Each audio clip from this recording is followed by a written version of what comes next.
La primera cuchillada entró por debajo de las costillas, en el pasillo del módulo C, a las 14:47 de un martes sin nubes.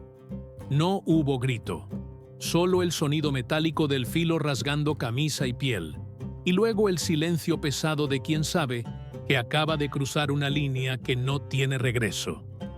Cuando cayó de rodillas, con la mano presionando la herida, Joaquín levantó la vista. No hacia el agresor, hacia el guardia al fondo del corredor, el mismo que 2 minutos antes había girado la cabeza exactamente cuando debía. Si disfrutas historias oscuras, donde el respeto lo es todo y la traición siempre cobra, suscríbete. Dentro del Centro Federal de Readaptación Social número 2, conocido simplemente como Puente Grande, existía un orden invisible que no estaba escrito en ningún reglamento oficial. Era un orden construido con dinero, miedo y memoria. Y Joaquín Guzmán lo era, conocido como El Chapo. Era una de las piezas centrales de ese tablero. No por violencia ostentosa, no por gritos en los patios, sino porque cuando él necesitaba algo, una llamada, un traslado, una visita fuera de horario, las cosas simplemente ocurrían. Los guardias miraban hacia otro lado, los expedientes se extraviaban, las puertas se abrían solas, pero ese orden tenía fisuras. Y en marzo de 2001, alguien había decidido ensanchar una de esas fisuras hasta convertirla en grieta. El ataque ocurrió un martes a media tarde, en el momento exacto en que los internos del módulo C transitaban hacia el área de talleres. Un momento de movimiento controlado, de cuerpos en fila, de custodios distraídos por rutina. Un momento elegido con precisión. Fueron 3 hombres. El primero se acercó por la izquierda, fingiendo tropezar. El segundo vino de frente, con una sonrisa nerviosa y un saludo forzado. El tercero, el que importaba, surgió por detrás con el arma improvisada. Un pedazo de metal afilado envuelto en tela adhesiva, forjado en algún taller clandestino dentro del penal. La primera cuchillada entró limpia, buscando el riñón. La segunda rozó las costillas. La tercera, cuarta y quinta fueron desesperadas, descoordinadas, el pánico del agresor compitiendo con la adrenalina. La sexta alcanzó el hombro. La séptima rasgó la camisa pero apenas cortó piel. Joaquín no gritó, no suplicó. Cayó de rodillas con la mano presionando la herida más profunda, mirando fijamente al guardia del fondo del pasillo. El mismo guardia que en ese instante revisaba su reloj con excesiva atención, como si el tiempo fuera más importante que la vida, desangrándose a 15 metros de distancia. Los 3 atacantes corrieron hacia el patio trasero, no hacia sus celdas, no hacia la enfermería, hacia una ruta específica, previamente trazada, que los llevó a una zona de los talleres donde, casualmente, no había cámaras operativas esa tarde. Cuando llegó el personal médico, 7 minutos después, no 3 como marcaba el protocolo, Joaquín ya estaba siendo cargado por 2 internos de su propia gente. Respiraba corto, con la camisa empapada en rojo oscuro, pero sus ojos permanecían abiertos y enfocados. En la enfermería improvisada del penal, bajo luz blanca de neón y olor a desinfectante barato, el médico de guardia, un hombre de 50 años con manos temblorosas y deudas grandes, revisó las heridas con rapidez profesional. «Ninguna es mortal si se atienden ahora», dijo en voz baja. Pero fue cerca, muy cerca. Joaquín no respondió, solo miró el techo, con la respiración controlándose poco a poco, mientras el médico suturaba la herida más profunda con hilo grueso y técnica deficiente. Afuera, en el pasillo de la enfermería, 2 custodios hablaban en voz baja. Uno de ellos era el mismo que había mirado su reloj durante el ataque. «¿Quién fue?», preguntó el más joven. «El ratón y su gente», respondió el otro. «Dicen que venía a orden del güero. Querían mandarlo directo a la morgue». «¿Y ahora?». El guardia se encogió de hombros. Ahora esperas y rezas que no te toque estar de turno cuando él decida responder. Pero adentro, en la camilla metálica, Joaquín no parecía estar pensando en respuestas. Su mirada estaba fija en un punto del techo, como si estuviera resolviendo un problema matemático complejo en su cabeza. No había ira visible, no había promesas dramáticas, solo silencio, respiración controlada y algo que podría confundirse con paciencia. Durante las siguientes 6 horas, el rumor recorrió todos los módulos del penal. El Chapo había sido atacado. El Chapo había sangrado. El Chapo había caído de rodillas. Y en ese mundo de jerarquías brutales y códigos no escritos, caer de rodillas era más peligroso que morir, porque morir te convertía en mártir, pero sobrevivir humillado te convertía en pregunta abierta. ¿Respondería? ¿Podría responder desde una camilla? ¿O el ataque había sido tan efectivo que su red dentro de Puente Grande finalmente se había roto? Los 3 atacantes, el Ratón, el Flaco y el Tuercas, celebraron esa noche con cigarros contrabandeados y una botella de whisky que entró en una bolsa de lavandería. Celebraron en la celda del módulo B, lejos de la enfermería, lejos de las miradas directas, pero no tan lejos como hubieran necesitado, porque en Puente Grande las paredes no solo tenían oídos, tenían memoria y deudas. El Ratón, el que había sostenido el cuchillo, el que había clavado las primeras 3 estocadas, brindó con los otros 2. Se acabó su reinado, dijo con voz ronca. El Güero va a estar contento. El Flaco, nervioso por naturaleza, miró hacia la puerta de la celda. ¿Y si no se muere? Ya viste cómo cayó, respondió el Ratón. Ya viste la sangre. Hombre que cae así no se levanta igual. Pero el Tuercas, el más callado de los 3, no brindó. Solo miró su cigarro con expresión ausente, como si una parte de él ya supiera que habían cometido un error de cálculo. En la enfermería, mientras el médico terminaba la última sutura, Joaquín finalmente habló. Su voz salió baja, sin esfuerzo, como si estuviera pidiendo agua. ¿Quién pagó el turno de hoy? El médico no preguntó a qué se refería. En ese lugar, todos sabían que los turnos se compraban, se vendían, se intercambiaban como mercancía. No sé nombres, mintió. Solo sé que hubo cambio de último momento. El guardia Méndez pidió cubrir el módulo C. Dijo que necesitaba horas extra. Joaquín cerró los ojos. No de dolor, de confirmación. El guardia Méndez. El del reloj. El que había mirado hacia otro lado exactamente cuando la primera cuchillada entraba. No hacía falta más información. El resto era solo cuestión de esperar que el cuerpo sanara y que la red hiciera su trabajo silencioso. Porque en ese mundo, la venganza no se gritaba, se organizaba. Y los hombres que creían haber ganado solo por hacer sangrar a alguien, rara vez entendían que la verdadera batalla comenzaba después de la primera herida. Esa noche, mientras el Ratón dormía con la confianza del que cree haber cambiado el orden de las cosas, Joaquín permanecía despierto en la enfermería, mirando el techo, contando respiraciones, dejando que el dolor le recordara exactamente quién había cruzado la línea. Y en algún lugar del penal, un teléfono celular contrabandeado vibró 2 veces. Un mensaje de 4 palabras salió hacia afuera de los muros de Puente Grande. Ya sabemos quiénes fueron. No hubo respuesta. No hacía falta. Porque cuando ese tipo de mensaje salía de adentro hacia afuera, no era una pregunta. Era el inicio de un proceso inevitable. El Ratón despertó el miércoles con la certeza del triunfador. Había dormido profundo, sin pesadillas, sin sobresaltos. Eso, en sí mismo, debería haberle parecido extraño. En Puente Grande, los hombres que cometían actos de esa magnitud rara vez dormían en paz la noche siguiente. Pero el Ratón no era un hombre inclinado a la introspección. Durante el desayuno en el comedor común, caminó con el pecho inflado, saludando con gestos exagerados, buscando miradas de reconocimiento. Algunos internos le devolvieron el saludo. Otros bajaron la vista.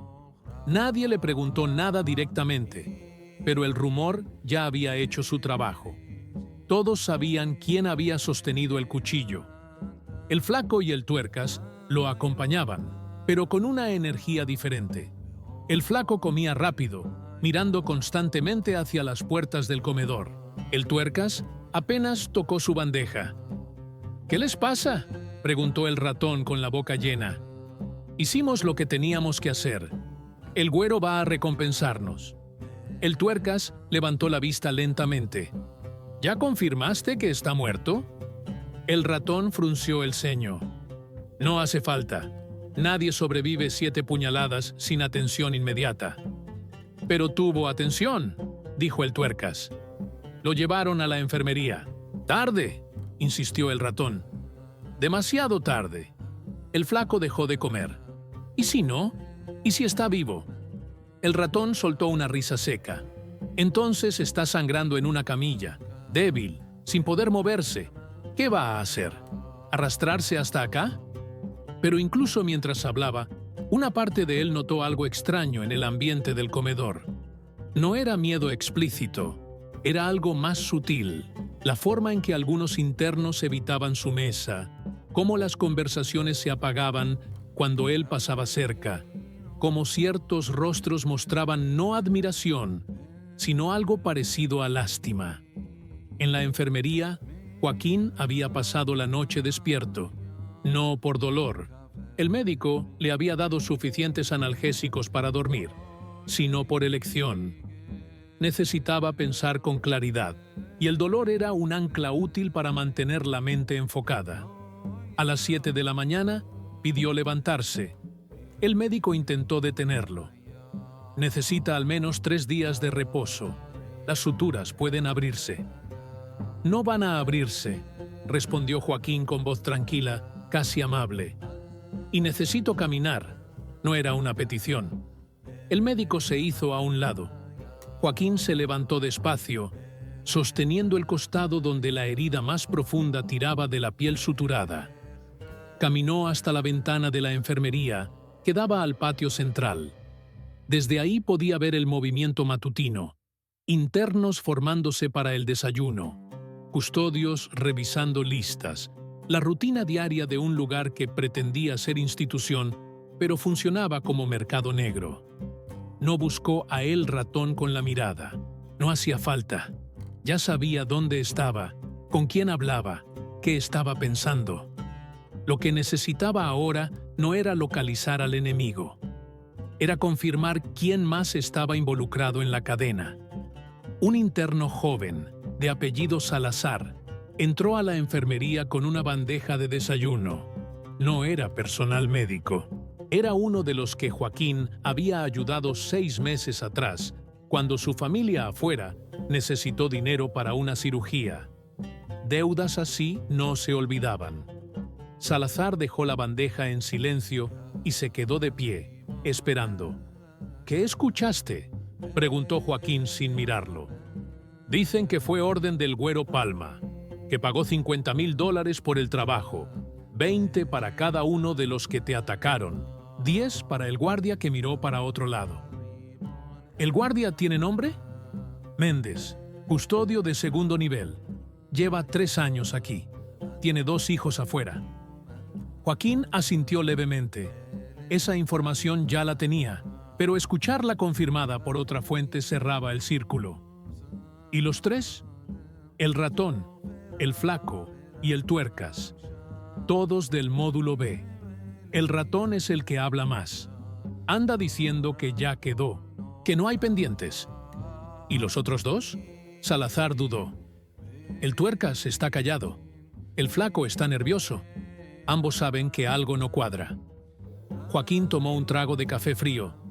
Era amargo, aguado, institucional, pero ayudaba a mantener la mente despierta. ¿Alguien más preguntó por mí? El subdirector vino esta mañana. Dijo que iba a abrir una investigación interna. Nadie le cree. Por supuesto que nadie le creía. Las investigaciones internas en Puente Grande eran teatro burocrático. Tomaban declaraciones que nadie leía, llenaban formatos que nadie archivaba, y al final todo quedaba clasificado como altercado menor entre internos. Joaquín terminó el café y dejó la taza sobre la bandeja. Dile a Martínez que necesito hablar con él esta tarde. Que venga después del cambio de turno. Salazar asintió y salió sin hacer ruido. Martínez era un custodio veterano, uno de los que llevaba suficiente tiempo en el sistema como para entender que las lealtades verdaderas no estaban escritas en contratos laborales, sino en favores acumulados y silencios compartidos. Joaquín le había resuelto un problema familiar hacía 2 años. Ese tipo de deudas no prescribían. Mientras tanto, en el módulo B, el ratón seguía con su rutina de victoria.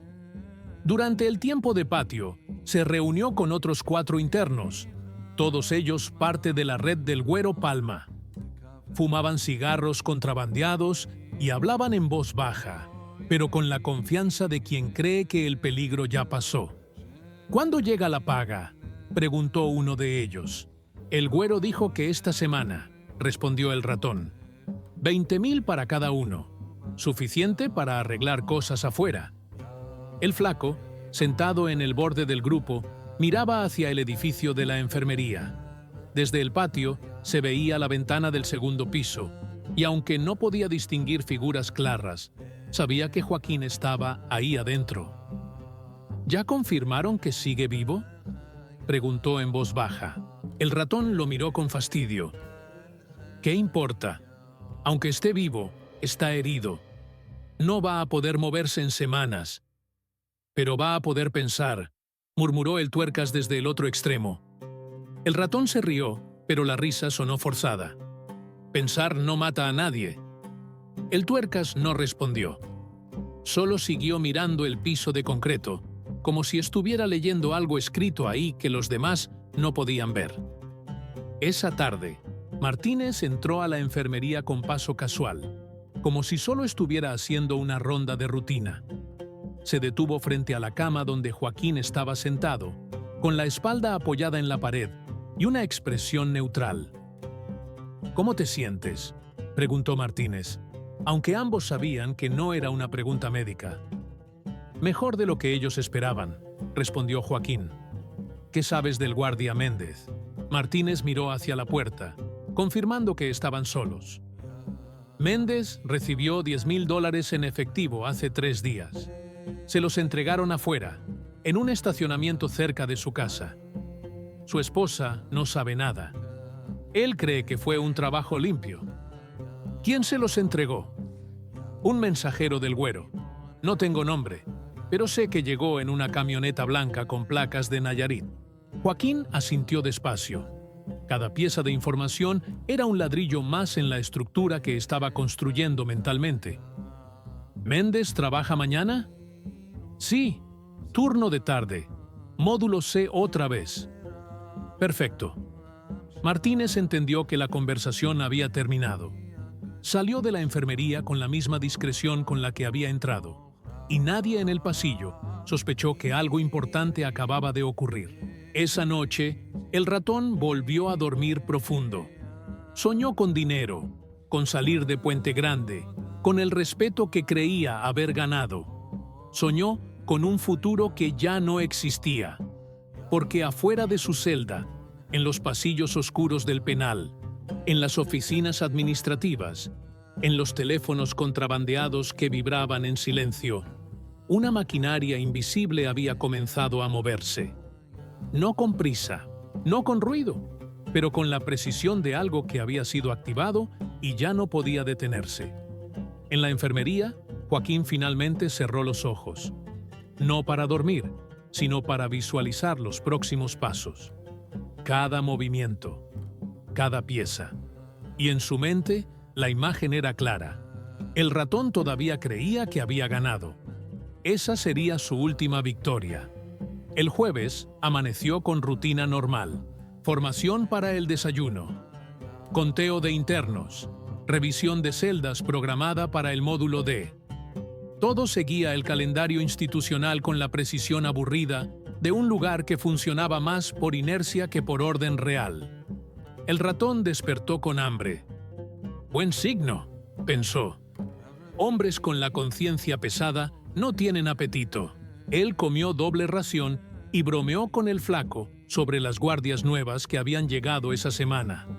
Hablaron de cosas triviales, de fútbol, de rumores sobre transferencias de internos a otros penales. No hablaron de Joaquín. Ya no hacía falta. En la mente de El Ratón, ese capítulo estaba cerrado. Pero a las 10 de la mañana, algo cambió. El Tuercas no apareció para el tiempo de patio. El flaco lo buscó en su celda. No estaba. Preguntó al custodio de guardia, quien revisó su tablilla con expresión aburrida. Tuercas fue transferido a la enfermería esta mañana. Problemas estomacales. El flaco frunció el ceño. ¿Desde cuándo? El custodio se encogió de hombros. Desde las 6. Se quejó de dolor abdominal. Protocolo estándar. El flaco regresó al patio con esa información, pero algo en su interior comenzó a vibrar con frecuencia incómoda. El Tuercas era el más sano de los tres. No se enfermaba, no se quejaba. Y ahora, 2 días después del ataque, de repente tenía problemas estomacales. El ratón, cuando escuchó la noticia, la descartó con un gesto de mano. Comió algo malo, pasa todo el tiempo. Pero el flaco no estaba convencido. ¿Y si no es eso? Entonces, ¿qué? Preguntó el ratón con irritación creciente. El flaco no respondió, solo miró hacia el edificio de la enfermería, donde Joaquín supuestamente seguía recuperándose, donde el Tuercas ahora también estaba. Misma enfermería, mismo edificio, mismo médico. A la 1 de la tarde llegó otra noticia. El custodio Méndez no había llegado a su turno. No era algo inusual. Los guardias faltaban con frecuencia, especialmente cuando tenían asuntos personales o simplemente decidían que el salario no valía el riesgo. Pero Méndez era confiable. Necesitaba el dinero. Nunca faltaba sin avisar. El supervisor de turno llamó a su casa. No hubo respuesta. Llamó a su celular. Directo al buzón. «Anótalo como falta injustificada», dijo el supervisor con fastidio. «Ya veremos si aparece mañana». Pero Méndez no iba a aparecer mañana, porque a las 8 de la mañana, Méndez había salido de su casa en Tonalá rumbo al trabajo. Había tomado su ruta habitual, autopista, salida por la avenida principal, vuelta a la izquierda en el semáforo de la gasolinera. Pero esa mañana, en el semáforo, una camioneta negra se detuvo a su lado. Ventanas polarizadas, sin placas. La ventanilla del conductor bajó apenas unos centímetros. Una voz masculina, tranquila, casi cortés, dijo: «Méndez, necesitamos hablar». Méndez sintió el estómago convertirse en piedra. «No tengo nada que hablar con nadie. No es opcional. No hubo amenaza explícita. No hubo armas visibles, pero el tono de voz era suficiente. Méndez sabía exactamente quiénes eran y por qué estaban ahí. El semáforo cambió a verde. Méndez avanzó. La camioneta lo siguió, no de cerca, no de manera agresiva, solo lo suficiente para que Méndez sintiera el peso de estar siendo escoltado hacia algún lugar que no había elegido. 10 minutos después, Méndez detuvo su auto en el estacionamiento de un centro comercial medio vacío. La camioneta se estacionó 3 lugares atrás. 2 hombres bajaron. Caminaron con lentitud, sin prisa, como si tuvieran todo el tiempo del mundo. Se detuvieron junto a la ventanilla de Méndez. «Necesitamos que entiendas algo», dijo el mayor de los dos. $10,000 no compran silencio, compran problemas. Méndez intentó hablar, pero su garganta estaba cerrada. «Yo no. Yo solo». «Sabemos exactamente qué hiciste», interrumpió el hombre. «Miraste tu reloj. Te hiciste el distraído». Dejaste que pasara. Méndez negó con la cabeza, desesperado. Me pagaron. Yo no decidí nada. Solo me pagaron. El hombre asintió despacio, como si estuviera de acuerdo. Exacto, te pagaron. Y ahora tienes dos opciones. El silencio que siguió fue largo, denso. Opción 1. Devuelves el dinero y desapareces del trabajo. Te mueves a otro estado. Cambias de vida. Y nunca hablamos de esto otra vez. Méndez asintió frenéticamente. Sí, lo hago. Me voy. Devuelvo el dinero. El hombre ladeó la cabeza. Opción 2. No lo haces. Y lo que le pasó a él, te pasa a ti. Pero sin enfermería cerca. No hubo más palabras. Los dos hombres regresaron a la camioneta y se fueron. Méndez se quedó en su auto, temblando, con las manos aferradas al volante. No fue a trabajar ese día, ni al día siguiente. 3 días después, renunció por teléfono. Una semana más tarde, su esposa empacó las cosas sin entender por qué, y la familia completa se mudó a Querétaro. El dinero, o lo que quedaba de él, fue dejado en un sobre dentro de un locker de una estación de autobuses, sin nombre, sin mensaje, solo el efectivo y una nota con 2 palabras. Ya quedamos. Dentro de Puente Grande, el ratón comenzó a notar las grietas el viernes por la tarde. El tuercas no había regresado de la enfermería. Según el custodio de turno, seguía con complicaciones digestivas. Pero cuando el flaco intentó visitarlo, le negaron el acceso. Protocolo médico, dijeron. Protocolo médico en un penal, donde las visitas entre internos eran moneda común. El ratón intentó hacer una llamada esa tarde. Usó uno de los teléfonos contrabandeados que circulaban en el módulo B. Marcó el número del contacto del Güero Palma, el mismo que había coordinado el pago. La llamada no entró. Volvió a intentar. Mismo resultado. El tercero intento, una voz automatizada le informó que el número ya no existía. El ratón miró el teléfono como si el aparato lo hubiera traicionado. ¿Qué pasa?, preguntó el flaco, que observaba desde la entrada de la celda. El número no sirve. ¿Lo cambiaron? No lo cambiaron, dijo el ratón con voz tensa. Lo borraron. El flaco sintió el frío recorrerle la espalda. ¿Y el dinero? No ha llegado. ¿Y Méndez? No ha venido a trabajar. Los dos hombres se miraron en silencio. Ambos sabían lo que significaba cuando las piezas comenzaban a desaparecer del tablero. No era coincidencia, no era mala suerte, era método. Esa noche, el ratón no durmió. Se quedó despierto en su celda, mirando el techo, escuchando cada sonido del pasillo, cada paso de custodio, cada puerta que se abría, cada voz en la distancia. Y en la enfermería, a 2 edificios de distancia, Joaquín finalmente se permitió dormir, no porque el dolor hubiera desaparecido, sino porque la primera pieza había caído exactamente como debía. El tuercas, el más silencioso de los 3 atacantes, yacía en una cama de la enfermería con un diagnóstico oficial de intoxicación alimentaria severa. Pero la comida no había sido el problema. El problema había sido el vaso de agua que bebió en el desayuno del jueves. Agua que un interno del comedor, otro de los que debían favores, había preparado especialmente para él. No veneno letal, no algo que matara rápido, solo una dosis controlada de sedantes mezclados con algo más, algo que los médicos del penal no iban a identificar porque no iban a buscar.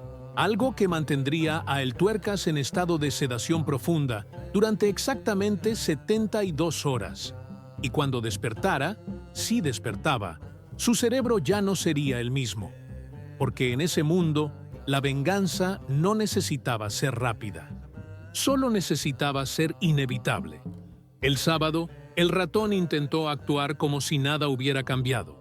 Salió a su tiempo de patio con la misma arrogancia forzada de los días anteriores, pero ahora había algo diferente en su lenguaje corporal. hombros ligeramente encorvados, miradas rápidas hacia los lados, manos que se cerraban y abrían sin razón aparente. El flaco ya no lo acompañaba con la misma cercanía. Caminaba 2 pasos atrás, como si instintivamente intentara poner distancia. En el patio, varios internos que antes habían saludado a El Ratón ahora simplemente giraban la cabeza. No con hostilidad, con algo peor: indiferencia calculada. El tipo de indiferencia que usas cuando no quieres ser recordado cerca de alguien que está a punto de caer. El Ratón intentó hacer contacto con el grupo que respondía al Güero Palma. Se acercó a 3 de ellos que fumaban cerca de las canchas de básquetbol. ¿Supieron algo del pago?, preguntó con voz que intentaba sonar casual. Los 3 lo miraron. Uno de ellos, un hombre mayor con cicatriz en la ceja, exhaló humo lentamente antes de responder. El güero está ocupado con otros asuntos. ¿Qué asuntos? El hombre se encogió de hombros. Asuntos que no son tuyos. Fue una respuesta cortés en la superficie, pero el mensaje era claro. Estás solo. El ratón sintió la primera oleada real de pánico. No el nerviosismo superficial de los últimos días, sino algo más profundo, algo que comenzaba a apretar desde el estómago hacia arriba. «Yo hice lo que me pidieron», dijo con voz más alta de lo necesario. «Hice exactamente lo que el güero quería». El hombre de la cicatriz lo miró con algo parecido a lástima. «Y ahora es problema tuyo, no del güero». Los 3 se alejaron sin decir más. El ratón se quedó solo en medio del patio, bajo el sol de mediodía, rodeado de cientos de internos y sintiendo por primera vez el peso real del aislamiento. No el aislamiento físico de una celda de castigo, sino el aislamiento invisible de alguien que ha sido marcado. El flaco se acercó con expresión tensa. «Tenemos que hablar». Caminaron hacia un rincón del patio, lejos de oídos directos, y el flaco habló en voz baja, urgente. «Vi a Joaquín esta mañana». El ratón sintió que el estómago se le caía. «¿Dónde?» «Saliendo de la enfermería, caminando solo, despacio, pero caminando». «¿Te vio?» «No lo sé. Creo que sí». El ratón maldijo entre dientes. «¿Y el tuercas?» «Sigue en la enfermería, pero escuché algo raro». «¿Qué?» El flaco miró alrededor antes de continuar. Uno de los enfermeros le dijo a otro que el tuercas no está respondiendo a los tratamientos, que algo anda mal con él, que está ausente. ¿Ausente cómo? No lo sé, pero no es por comida, no es intoxicación, es otra cosa. El ratón intentó procesar la información, pero su cerebro estaba empezando a funcionar más lento, atascado en el miedo. ¿Crees que Joaquín hizo algo? El flaco lo miró como si la pregunta fuera absurda. ¿Tú qué crees? El ratón no respondió, porque la respuesta era obvia, y aceptarla significaba aceptar que todo lo que había creído en los últimos días había sido ilusión, que la victoria había sido teatro, que desde el momento en que la primera cuchillada entró en el cuerpo de Joaquín, el contador regresivo había comenzado. Esa tarde, el ratón intentó algo desesperado. Pidió hablar con el subdirector del penal. Fue una mala idea por múltiples razones, pero el pánico no deja espacio para estrategia. El subdirector, un hombre de 50 y tantos años con traje arrugado y expresión permanentemente hastiada, lo recibió en su oficina con la puerta entreabierta y un custodio de pie en el marco. «¿Qué necesitas?», preguntó sin levantar la vista de su escritorio. El ratón tartamudeó. Necesito protección». El subdirector finalmente levantó la vista. ¿Protección de qué? De posibles represalias. ¿Por? El ratón no sabía cómo responder sin incriminarse directamente. El subdirector dejó escapar un suspiro cansado. «Mira, no sé qué hiciste, pero si necesitas protección, es porque ya es tarde. Aquí no hay testigos protegidos. No hay celdas de máxima seguridad individual. Lo mejor que puedes hacer es resolver tus problemas por tu cuenta. Pero nada, lárgate de mi oficina. Tengo trabajo real que hacer. El ratón salió con la sensación de que acababa de firmar su propia sentencia. Porque pedir protección en un lugar como Puente Grande no era estrategia de supervivencia. Era confesión pública de debilidad. Y debilidad en ese mundo era sangre en el agua. Mientras tanto, en la enfermería, Joaquín había recibido alta médica oficialmente. Las heridas estaban sanando mejor de lo esperado. Las suturas se mantenían, y aunque el dolor seguía presente, ya podía moverse con relativa normalidad. El médico le dio indicaciones finales con voz monótona, claramente aliviado de que su paciente más complicado finalmente se fuera. Evita esfuerzo físico. Toma los antibióticos. Regresa si hay sangrado o fiebre. Joaquín asintió sin comentar. Tomó la bolsa pequeña con sus pertenencias y salió al pasillo. Afuera, 2 internos lo esperaban. No dijeron nada. Solo comenzaron a caminar a su lado, uno a cada flanco, como escolta silenciosa. El trayecto desde la enfermería hasta su módulo tomó 5 minutos. Durante esos 5 minutos, todos los internos que vieron pasar el grupo se detuvieron. Algunos bajaron la vista, otros asintieron con respeto cauteloso. Nadie habló, porque el mensaje era claro. El hombre que había caído de rodillas 5 días atrás estaba de pie otra vez. Y cuando Joaquín cruzó el umbral de su módulo, el ratón, que observaba desde la ventana de su celda en el edificio opuesto, sintió que algo dentro de él se rompía definitivamente. No era miedo racional, era algo más primitivo. Era la comprensión visceral de que había cometido un error sin retorno. Esa noche, el ratón intentó dormir, pero no pudo. Cada ruido en el pasillo lo hacía saltar. Cada sombra en la ventana lo ponía en alerta. El flaco, en la celda de al lado, tampoco dormía. Ambos sabían que el cerco ya estaba completo, pero lo que no sabían, lo que no podían saber, era que el cerco no estaba hecho de hombres armados ni de amenazas directas. El cerco estaba hecho de ausencias. Méndez ya no trabajaba en el penal. El contacto del güero había desaparecido. El tuercas seguía sedado en la enfermería sin fecha de despertar. Los otros internos los evitaban. Los custodios los miraban con la expresión de quien sabe que algo va a pasar, pero prefiere no estar cerca cuando ocurra. Y en el centro de todo ese vacío creciente, Joaquín simplemente existía. No había gritado venganza, no había amenazado públicamente, no había hecho ningún gesto dramático. Solo había caminado de regreso a su módulo, rodeado de silencio, y ese silencio pesaba más que cualquier amenaza explícita. Porque en Puente Grande, como en cualquier lugar donde la violencia era lenguaje común, el silencio después de una ofensa no significaba perdón, significaba cálculo. Y cuando un hombre como Joaquín Guzmán calculaba, el resultado era inevitable. El ratón lo supo con certeza absoluta cuando, al amanecer del domingo, encontró un pequeño objeto dejado bajo su puerta. No era amenazante en apariencia, solo una moneda vieja, oxidada, sin valor monetario real. Pero en ese mundo, los símbolos importaban más que las palabras. Una moneda bajo la puerta significaba: tu precio ya está fijado.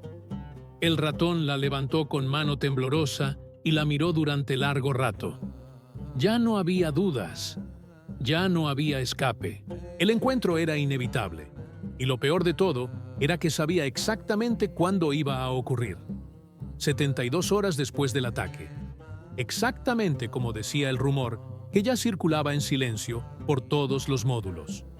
El lunes, a las 14:47, el mismo día, la misma hora, porque en ese mundo la justicia no era legal, era simétrica. El lunes amaneció nublado. No era frecuente en esa época del año, pero la meteorología parecía haber decidido cooperar con el tono general de la jornada. El cielo gris proyectaba una luz difusa que hacía todo parecer más plano, más opaco, como si el mundo hubiera perdido profundidad. El ratón no había dormido en toda la noche. Había pasado las horas mirando el techo de su celda, con la moneda oxidada apretada en la mano, sintiendo cómo el tiempo avanzaba hacia las 14:47 con la inevitabilidad de un tren sin frenos. Intentó comer en el desayuno, pero no pudo. El flaco tampoco tocó su comida. Ambos se sentaron en silencio en el comedor, rodeados de conversaciones ajenas, perdidos en sus propios pensamientos fragmentados. A las 11 de la mañana, el flaco habló por primera vez en horas. «Podemos pedir traslado de emergencia». El ratón lo miró sin expresión. «No hay traslados de emergencia aquí. Lo sabes. Podemos intentar». «No podemos intentar nada», interrumpió el ratón con voz muerta. «Ya es tarde». El flaco apretó los puños sobre la mesa. «¿Y entonces qué? ¿Solo esperamos?» El ratón asintió despacio. «Solo esperamos». A las 2 de la tarde, el módulo C comenzó su rutina habitual de traslado hacia los talleres.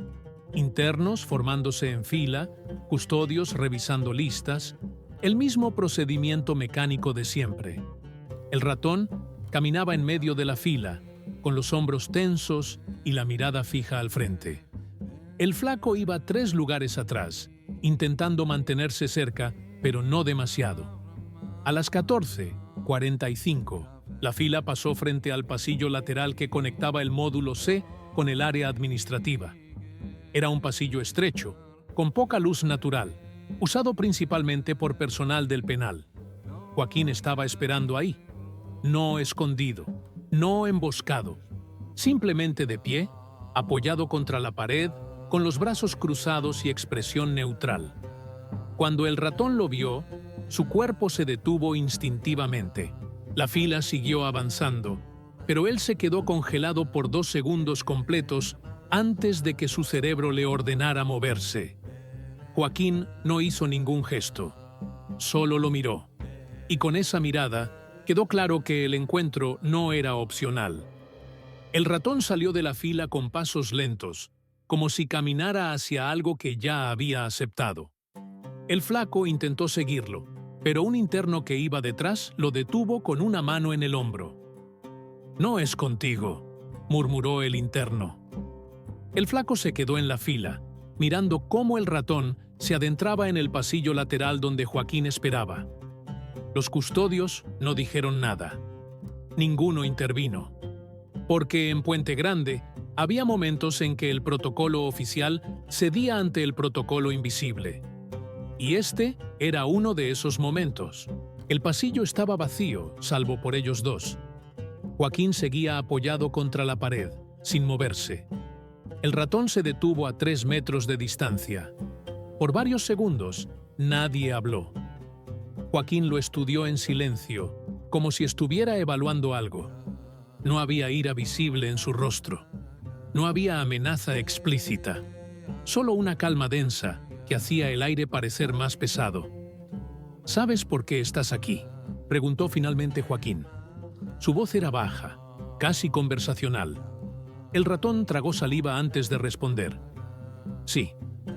«Dímelo». «Porque intenté matarte». Joaquín asintió levemente, como si estuviera confirmando una respuesta correcta en un examen. «No solo eso, porque violaste algo que no se viola». El ratón quiso hablar, pero su garganta estaba cerrada. «En este lugar», continuó Joaquín, «todos sabemos que la violencia es parte del negocio. Nadie se sorprende cuando hay sangre, pero hay reglas que mantienen esto funcionando. Y una de esas reglas es simple. Si vas a atacar a alguien, lo haces de frente, o te aseguras de terminar el trabajo». Hizo una pausa, no dramática, solo funcional. «Tú hiciste ninguna de las dos cosas». El ratón intentó defenderse, aunque sabía que era inútil. «Fue orden del güero. Yo solo». No me interesa quién dio la orden, interrumpió Joaquín sin levantar la voz. Me interesa quién sostuvo el cuchillo. Y ese fuiste tú. Silencio, otra vez. El ratón sentía que el pasillo se encogía, que las paredes se acercaban. El problema, continuó Joaquín, no es que lo intentaras. El problema es que fallaste y luego actuaste como si hubieras ganado. Hablaste de victoria, celebraste, presumiste. Dio un paso adelante, solo uno. Pero fue suficiente para que el ratón retrocediera instintivamente. Y eso, dijo Joaquín con la misma calma, no se perdona. Porque si yo dejo pasar eso, entonces todos los demás piensan que pueden hacer lo mismo. Y este lugar se convierte en caos. El ratón finalmente encontró su voz, desesperada. Yo puedo arreglarlo, puedo irme, puedo desaparecer. Joaquín ladeó la cabeza levemente. ¿A dónde? La pregunta no tenía respuesta. Ambos lo sabían. No había afuera seguro para alguien que había violado el código de esa manera. No había otra prisión donde el mensaje no llegara. No había ciudad donde la deuda desapareciera. Tuviste oportunidad, dijo Joaquín. Tuviste 5 días para entender lo que habías hecho. Tuviste 5 días para disculparte, para negociar, para al menos reconocer el error. Hizo una pausa. Elegiste no hacerlo. Elegiste creer que saliste ganando. El ratón sintió las lágrimas comenzar a formarse, pero las contuvo con el último fragmento de orgullo que le quedaba. ¿Qué va a pasar ahora? Joaquín no respondió de inmediato. Lo estudió durante unos segundos más, como si estuviera tomando una decisión final, aunque ambos sabían que la decisión ya estaba tomada desde hacía días. Ahora, dijo finalmente, vas a aprender que el respeto no es negociable, y vas a enseñarle a todos los demás que hay consecuencias. No fue una amenaza, fue un anuncio, frío, factual, definitivo. El ratón sintió que sus piernas temblaban. Por favor. Joaquín levantó una mano, silenciándolo. El tuercas ya aprendió. Está en la enfermería ahora. Va a despertar eventualmente, pero cuando lo haga, su mente no va a funcionar igual. Va a estar ahí, pero no va a estar completo. Va a ser recordatorio viviente. El ratón sintió el horror expandirse desde su estómago hacia afuera. Y tú, continuó Joaquín, vas a ser el segundo recordatorio. Para que nadie olvide qué pasa cuando decides que las reglas no aplican para ti. ¿Cuándo?, preguntó el ratón con voz rota. Joaquín miró su reloj. Un gesto simple, casi casual. Ya pasaron los 72 horas. Ahora. No hubo más palabras. Joaquín se enderezó, se alejó de la pared y caminó hacia la salida del pasillo, no hacia el ratón. Simplemente se fue. Y en ese momento, 3 hombres aparecieron desde el otro extremo del pasillo. No corrieron, no gritaron, solo caminaron con paso firme hacia donde el ratón seguía de pie, paralizado. El ratón intentó correr, pero sus piernas no respondieron. Intentó gritar, pero el sonido murió en su garganta. Los 3 hombres lo rodearon. No dijeron nada, no explicaron nada. Simplemente hicieron su trabajo. Y cuando terminaron, 3 minutos después, el ratón ya no estaba consciente. Su cuerpo yacía en el piso del pasillo, respirando todavía, pero ausente. Los golpes habían sido precisos, calculados para un propósito específico. Daño cerebral controlado, no muerte, algo peor. Cuando los custodios finalmente descubrieron el incidente, 7 minutos después, el tiempo exacto que tomó el ataque original contra Joaquín, el ratón fue llevado de emergencia a la enfermería. Misma enfermería, misma camilla, mismo médico. Y mientras lo trasladaban en camilla por los pasillos de Puente Grande, todos los internos que lo vieron pasar entendieron el mensaje sin necesidad de palabras. El respeto no era sugerencia, era supervivencia. y violarlo tenía precio simétrico, inevitable, exacto. El ratón despertó 3 días después en la enfermería de Puente Grande, o al menos su cuerpo despertó. Sus ojos se abrieron, sus pulmones respiraron, su corazón bombeó sangre con ritmo regular. Pero algo fundamental había quedado atrás. El médico del penal, el mismo que había suturado las heridas de Joaquín una semana atrás, revisó las constantes vitales con expresión cansada. Tomó notas en una tablilla con letra ilegible y suspiró antes de hablar con el subdirector que esperaba en la puerta. Está estable físicamente, pero hay daño neurológico. El subdirector frunció el ceño. ¿Qué tipo de daño? Trauma en el lóbulo frontal, probablemente por golpes repetidos en la región temporal. Va a vivir, pero no va a ser la misma persona. ¿Puede hablar?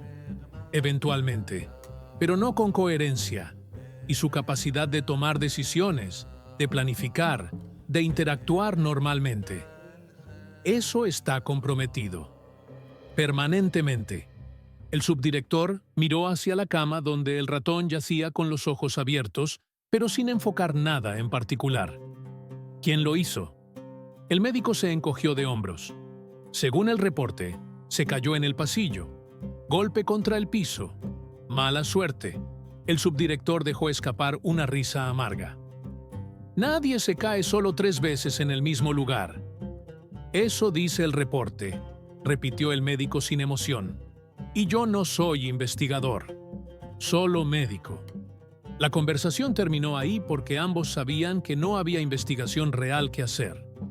En Puente Grande, los reportes oficiales y la realidad eran 2 narrativas paralelas que rara vez se cruzaban. En la cama contigua, el tuercas también estaba despierto.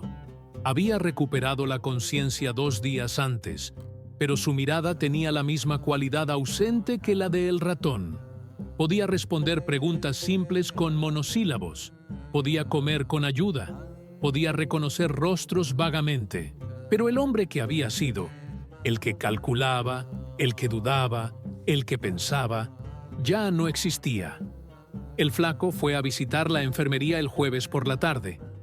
Necesitaba verlo con sus propios ojos. Necesitaba confirmar que lo que todos susurraban en los pasillos era verdad. Cuando entró y vio a sus 2 antiguos compañeros en camas paralelas, ambos con los ojos abiertos pero vacíos, sintió que algo se rompía en su interior. ¿Me reconocen?, preguntó en voz baja. El tuercas lo miró sin expresión. El ratón giró la cabeza hacia el sonido de su voz, pero no mostró señal de reconocimiento. El enfermero que supervisaba la sala, el mismo Salazar que había llevado información a Joaquín días atrás, habló desde el otro lado de la habitación. Escuchan, ven, pero no procesan. Es como si la conexión entre ver y entender se hubiera roto. El flaco sintió náusea. ¿Van a recuperarse? Salazar negó con la cabeza. No completamente. Quizá mejoren un poco con el tiempo. Quizá aprendan a funcionar básicamente, pero nunca van a ser quienes eran. El flaco salió de la enfermería con las piernas temblorosas. Caminó por el pasillo principal, pasó frente al área de talleres, atravesó el patio central sin rumbo claro. Y entonces lo vio. Joaquín estaba sentado en una banca cerca de las canchas de básquetbol, solo, con una botella de agua en la mano. No estaba haciendo nada en particular. Solo descansaba, observaba el movimiento normal del penal. No había venganza en su expresión, no había triunfo. Solo existía ahí, tranquilo, como si nada extraordinario hubiera ocurrido en la última semana. El flaco se acercó sin pensarlo, movido por algo entre el terror y la necesidad de entender. Joaquín lo vio venir, pero no se movió. No hizo gesto de bienvenida ni de rechazo. Simplemente esperó. El flaco se detuvo a 2 metros de distancia. «Yo no fui el que te atacó directamente», dijo con voz tensa. «Yo solo. Estaba ahí, Joaquín lo miró en silencio durante varios segundos antes de hablar. Lo sé. El flaco sintió un alivio mínimo, pero inmediatamente fue reemplazado por confusión. Entonces, ¿por qué no? Porque elegiste diferente, interrumpió Joaquín con voz tranquila. Cuando tuviste oportunidad de presumir, te quedaste callado. Cuando tuvieron chance de negociar, fuiste el único que mostró dudas. Y cuando todo colapsó, no intentaste culpar a otros. Hizo una pausa. Eso importa. El flaco no supo qué decir. Joaquín continuó. El ratón tuvo la misma oportunidad. El tuercas también. Pudieron reconocer el error. Pudieron callarse. Pudieron aceptar que violaron algo y esperar consecuencias con dignidad. Bebió un trago de agua. No lo hicieron. Eligieron celebrar. Eligieron creer que habían ganado. Y esa elección tiene precio. El flaco bajó la vista. ¿Y yo? Tú aprendiste temprano, dijo Joaquín. Aprendiste que en este lugar el silencio es más seguro que la arrogancia. Esa lección te va a servir. El flaco asintió despacio, sin levantar la vista. ¿Puedo irme? Puedes.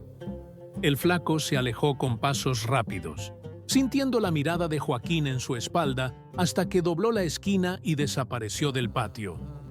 En los días siguientes, la historia de lo ocurrido se convirtió en leyenda susurrada. No la versión oficial, altercado entre internos, 2 heridos por caídas accidentales, sino la versión real que circulaba en cada celda, cada pasillo, cada tiempo de comida. La historia de cómo un hombre sobrevivió 7 puñaladas y, exactamente 72 horas después, respondió con precisión quirúrgica.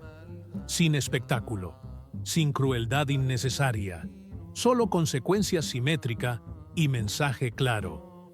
El Güero Palma nunca comentó públicamente sobre el incidente. Su red dentro de Puente Grande se contrajo discretamente, evitando conflictos directos con la estructura de Joaquín. Y cuando alguien de su gente preguntó si debían responder, el Güero simplemente negó con la cabeza. Ya cobraron, dijo, y lo hicieron bien. Intentar algo más sería iniciar guerra que no podemos ganar desde aquí. Fue una lección que otros también aprendieron. Joaquín Guzmán no era hombre que iniciara violencia gratuita, pero era hombre que terminaba lo que otros empezaban, y terminaba con memoria perfecta y paciencia infinita. El ratón y el tuercas permanecieron en la enfermería durante 2 semanas antes de ser transferidos a un área especial del penal, para internos con condiciones médicas especiales. Ahí vivieron en estado permanente de presente continuo, sin pasado que recordaran claramente ni futuro que pudieran planear. Visitantes ocasionales, familiares que no entendían completamente qué había pasado, venían y se iban con expresiones confundidas. Está ahí, pero no está ahí, decían. Y tenían razón, porque Joaquín había entendido algo que muchos no comprendían. Matar a alguien en ese mundo era frecuente, casi banal, pero dejarlos viviendo como advertencia permanente, eso requería precisión diferente. No era crueldad, era estrategia. Y funcionó. Durante los meses siguientes, ningún otro interno intentó nada similar contra Joaquín. Su posición dentro de Puente Grande se solidificó no por amenazas explícitas, sino por demostración contenida de qué significaba violar el orden invisible. En junio de 2001, meses después del incidente, Joaquín caminaba por el patio cuando pasó cerca de la zona donde el flaco conversaba con otros internos. El flaco lo vio y asintió con respeto cauteloso. Joaquín devolvió el gesto. Breve, neutral. No había rencor, no había amenaza pendiente, solo reconocimiento mutuo de que ambos entendían cómo funcionaba ese mundo. Y mientras Joaquín continuaba su caminata bajo el sol de Jalisco, en la enfermería del penal, el ratón miraba el techo con ojos vacíos, sin entender ya por qué estaba ahí ni qué había hecho para merecer existir en ese limbo permanente. En ese mundo, Nadie caía por un error. Caían por creer que el respeto era opcional, por creer que sobrevivir un primer ataque significaba victoria, por elegir celebrar antes de confirmar que el enemigo estaba realmente terminado. El ratón había tenido todas las señales, todas las oportunidades, todas las advertencias susurradas en los pasillos, y había elegido ignorarlas. Ahora vivía, si a eso se le podía llamar vivir, como prueba permanente de que en lugares como Puente Grande, la arrogancia después de un ataque fallido era sentencia más definitiva que cualquier veredicto judicial. Porque los jueces podían condenar a años de prisión, pero Joaquín Guzmán condenaba a algo peor: a existir sin ser, a respirar sin vivir, a permanecer como recordatorio eterno de qué pasaba cuando confundías silencio con debilidad. Y ese recordatorio seguiría ahí, en camas de enfermería y áreas especiales, mucho después de que Joaquín eventualmente saliera de esos muros. Porque algunas lecciones no se enseñaban con palabras, se enseñaban con consecuencias que no terminaban nunca. Prompt de Tum BN.